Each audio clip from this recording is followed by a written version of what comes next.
the member from Fredericton-Silverwood.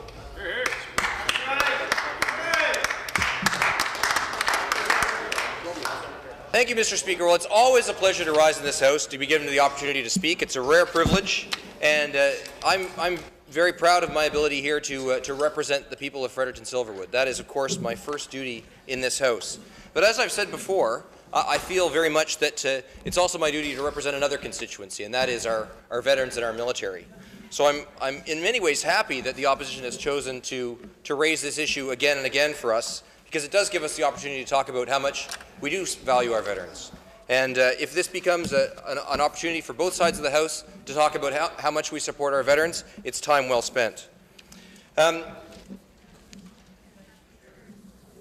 I was first appointed the Legislative Secretary for Military Affairs, there was some criticism, some of it came from the opposite side of the House, about that position. And the criticism revolved around the fact that defence is a federal responsibility, and of course we're a provincial legislature, so why would we appoint a representative on an issue that's really federal in nature? But certainly my approach to it was all veterans and all the serving military and their families here in New Brunswick are New Brunswick citizens, and we have an obligation, a moral obligation, but also a real obligation to them. And it's actually the provincial government that provides for many of their needs. For example, health. Health is a provincial responsibility, and particularly where we have veterans who are veterans, so not serving members, but people that have passed through the Canadian Forces and are now retired. Those people and their families are 100% dependent on our province for the provision of their health care. And that, Mr. Speaker, does include wounded veterans, and that includes veterans who bear the wounds, the non-visible wounds of their career in military service, those with operational stress injuries. And so therefore it's the province that meets the needs of these veterans.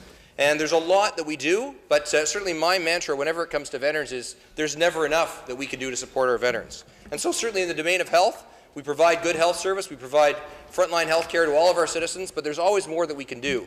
And Mr. Speaker, I know this government will be coming forward in the near future with some initiatives to help veterans on many levels, in particular with regard to mental health. Of course, we're responsible for post-secondary education, so when many veterans leave their military service, they have the opportunity to pursue post-secondary education, and that's under and funded by the provincial government. So that's an important area where we can have an impact. Of course, we educate the children of military families, and that's important. So we have to make sure our education system is well in place. And those veterans that do come upon hard times, and in fact any New Brunswicker that comes upon hard times, they're provided for by the Department of Social Development. And so in this way, these provincial issues are in fact veterans issues.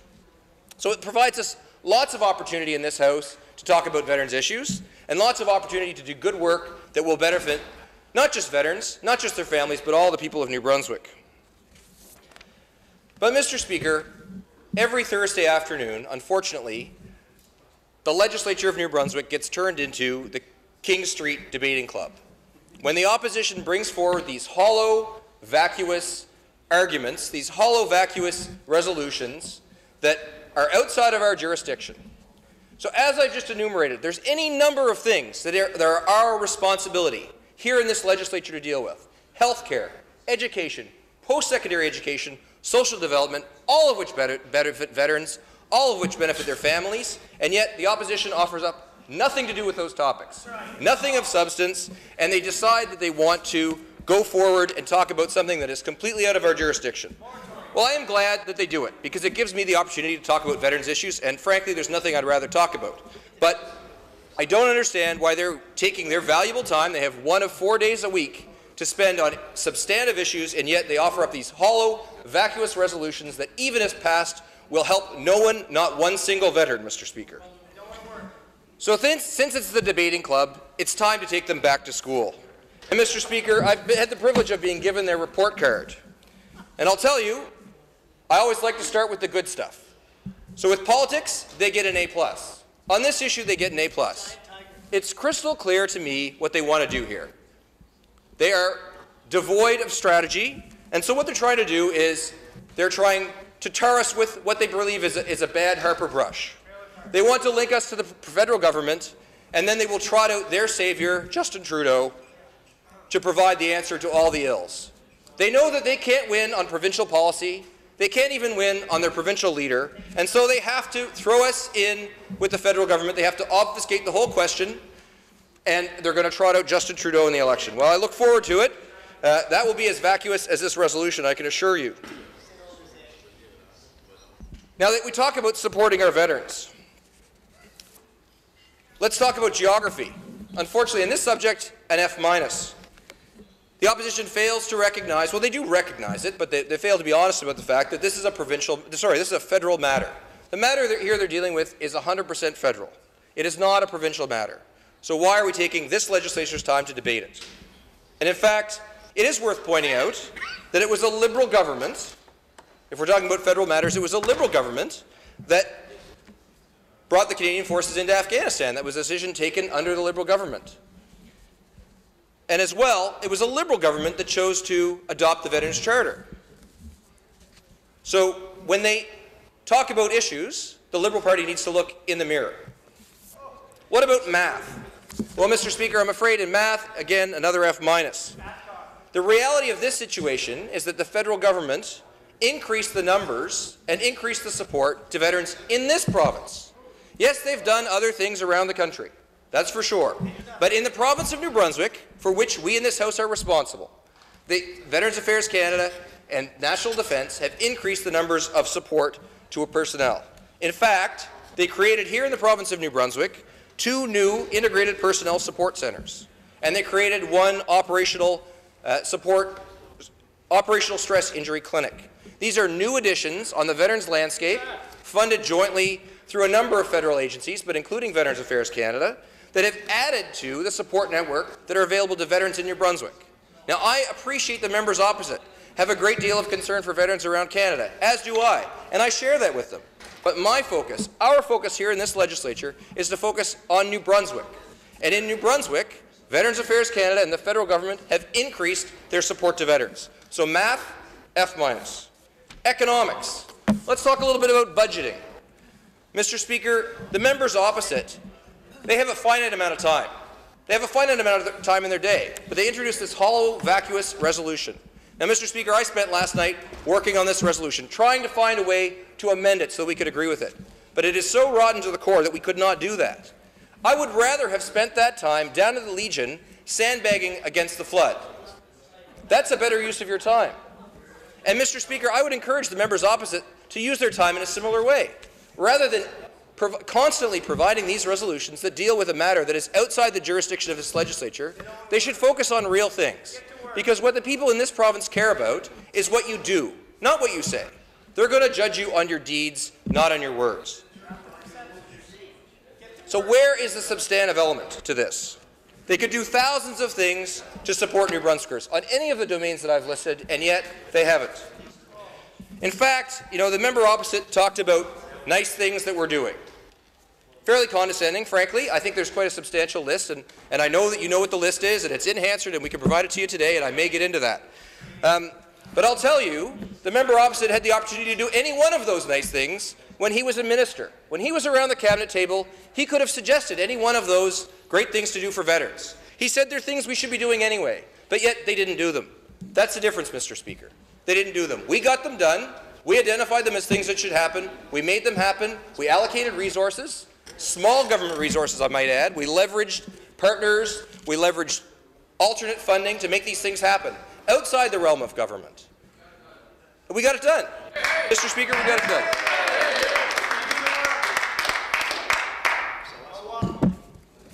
So, another line item on the report card, Mr. Speaker, history. How do we F- in history? Let's take ourselves back a minute to 2009.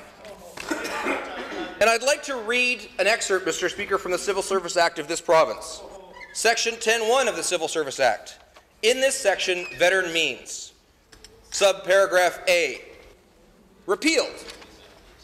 So let's go to subparagraph B, repealed in 2009. So, Mr. Speaker, the benefit that existed for veterans in this province that was ensconced in the Civil Service Act of this province since 1943, 70 years ago, legislators in this province felt it was important to include in the Civil Service Act priority hiring for veterans. And yet in 2009, when the mover of this resolution and others of his honourable colleagues across the aisle were sitting in Cabinet, they approved removing the definition of veteran from the Civil Service Act. They removed it. So 70 years of priority hiring for veterans out the window. And despite the fact that in 2009 this country was at war in Afghanistan, in open combat, they did not acknowledge that. They did not seize an opportunity that was provided to them to revolutionize this act, to put new blood into this act, to revitalize priority hiring for veterans. They cared so little about veterans around the Cabinet table in 2009 that they removed the definition entirely, and thereby rendered 70 years of tradition of priority hiring in the New Brunswick civil service to the trash bin. That's how much they care about veterans. So I would like to judge them on their deeds. Now, I know the member opposite doesn't like me to talk about the good things that we've done for veterans. He doesn't like it. He doesn't like it because these are concrete steps that our government has made to make life better for veterans in New Brunswick. These are things that we have done in our House, here in this Legislature, to make things better for veterans. We have not brought forward a bunch of hollow, accusatory motions that do nothing but take the Legislature's time. Instead, we have dedicated our energy and resources to making the lives of veterans better in this province. And I will list a few of them, because I think they're important, and it's worth reminding them. Certainly, the Highway of Heroes is symbolic. It is a symbolic gesture, but it has made a difference to veterans. When they drive down that highway and see that sign, they and their families feel proud, and that is worth something. As well, an investment in helmets to hard hats. Mr. Speaker, this is helping real veterans in New Brunswick, retrain after their military service, and to find a good career in the skilled trades, an excellent career in the skilled trades. Moreover, it's providing highly skilled, capable workers to our New Brunswick workforce. And as the Minister of Energy and Mines knows, we are going to need more skilled, highly qualified, motivated, trained people like our veterans to help us build this province with the opportunities that are coming down the pipe. But we need to do that by having programs in place, real programs. So Helmets to Hard Hats is a program that is a provincial program. It is funded through the provincial government. And we are helping our citizens and our veterans get a better life because of it. Another area that the province controls, property taxation. And so in this province, this government eliminated the property tax on Legions. Zero tax, zero property tax in Legions.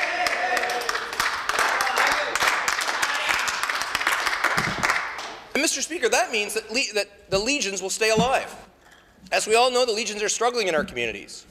And that little bit of money, a little tiny investment from the provincial government, is going to go a long way to keeping those Legions alive for the next generation of veterans and to support the veterans that we already have. In addition to that, this government opened up the FICAP program to Legions. And now there's been tens of thousands of dollars in real investment in real Legions.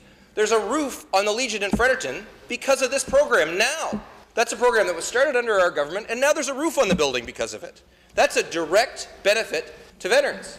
And that's the sort of things the members opposite could do now, or could have done when they were around the Cabinet table, but instead they're wasting their time on these vacuous motions that have nothing to do with this House. One of the first things we did when we came into office was we brought forward job protection legislation for reservists. Once again, this is a program that now gives reservists in our province 30 days protection on their job when they go to, for 30 days leave from their job, protects their job while they're on leave for training. And we've seen that how important the reserves are to our military. Mr. Speaker, these are a few of the examples of things that our government has done, concrete things that our government has done to support our veterans. And I would offer to the members opposite this. It is not enough for us to stand up and say that we support our veterans. That is easy to do. It takes only breath. It takes no time. But frankly, Mr. Speaker, it's hollow, empty rhetoric. And what we have in front of us today is a resolution that, even if passed, would not change one thing for one veteran in this province. It addresses an issue that was governed by a government outside of this province, and it addresses an issue that did not even take place inside this province. Mr. Speaker, on this side of the House, We dedicate ourselves to action. We believe in doing things. Mr. Speaker, I've looked at this motion. I've tried to find a way to amend it. Mr. Speaker, because I appreciate that the members opposite want to do good for veterans. Well, I will say to them, there's a lot you can do for veterans in this province. There's a lot that you should have done when you were government. There's a lot you can do in the future. And I will work with you anytime to do that, Mr. Speaker. But this is not the way to do it. Mr. Speaker, deeds, not words. Thank you, Mr. Speaker.